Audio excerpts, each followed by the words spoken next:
অসুস্থ হয়ে হাসপাতালে ভর্তি হয়েছেন বলিউড বাদশা শাহরুখ খান।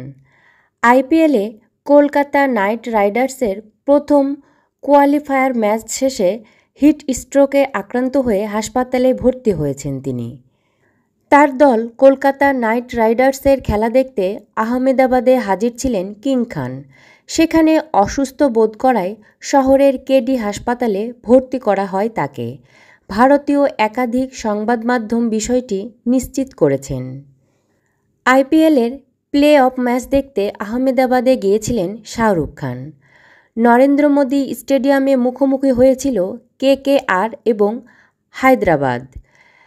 গ্যালারিতে বসে দলের জয় উপভোগ করেন তিনি, কিন্তু এরপরই প্রচণ্ড গরমে হিট স্ট্রোকে আক্রান্ত হন তিনি। পরে তাকে আহমেদাবাদের কেডি হাসপাতালে ভর্তি করানো হয়।